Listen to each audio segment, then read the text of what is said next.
রামানন্দ স্বামী ভারতীয় বৈষ্ণব জগতের এক বিশিষ্ট বৈষ্ণব, যিনি বহু অন্ধকে পথ দেখিয়েছেন, যিনি অনেক পথভ্রান্ত জীবকে পথ পাইয়ে দিয়েছেন।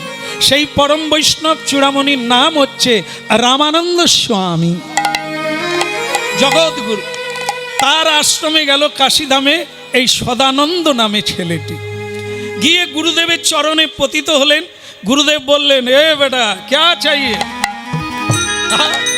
অকালে সকাল রে বাচ্চা, অকালে ঘুম পেয়েছে নাকি? হাই উঠছে কেন? হাই উঠবে না, শরীর থাকলে হাই উঠবে না। তবে মা হাই উঠবে, ওই রকম বসলে হাই উঠবে। এরপরে আপনি অনেক সময় পড়েও যেতে পারেন। হ্যাঁ, ঘাড় সোজা রাখবেন, মেরুদণ্ড সোজা রেখে বসুন, আপনার দেখবেন শরীরে কোনো কষ্ট হবে না। অনেক টাইম বসে থাকবেন, এগুলো তো আমাদের বসার নিয়ম।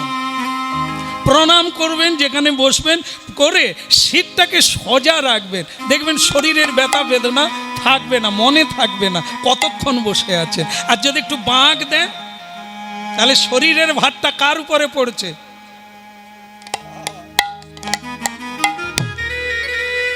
তাড়াতাড়ি বুড়ো হয়ে যাবে।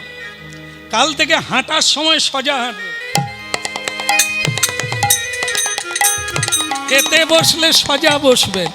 এই জন্য গুরুদেব জপ করার সময় বলে দিয়েছেন, মেরুদণ্ড সোজা করে বসবে। পিছন দিকটা ধেনুকের মতো হবে, সামনেটা বাঁক দেবে, কিন্তু আমাদের সামনে বাঁক দেবে। এ ঘুমিয়ে লালা ঝরে যাবে, হরিনাম আর হবে। শ্বাস প্রশ্বাস নিতে হবে, প্রাণায়াম করতে হবে, নালে মনোচঞ্চল দূরীভূত হবে না, মন অন্যদিকে চলে যাবে। শ্বাস প্রশ্বাসের কাজ করুন, মনটা শ্বাসের দিকে চলে আসবে। এটা হচ্ছে একাগ্রতার নিয়ম। হ্যাঁ, বসতে শিখতে হবে, তাহলে অনেকক্ষণ বসে থাকবে, নালে যতক্ষণ কীর্তন হবে ততক্ষণ ঘুমিয়ে তারপরে বাড়ি চলে যাবে। মিনার মা বলবে, কেমন কীর্তন শুনলি? বুঝতে পারিনি। উনি তো ঘুমিয়ে নিয়েছেন, বুঝবেন কোথার থেকে?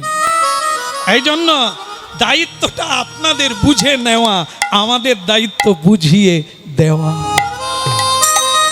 বলো কানাইয়া লাল কি? ওদিকের হলো কি না, ওই গুরুদেবের কথা।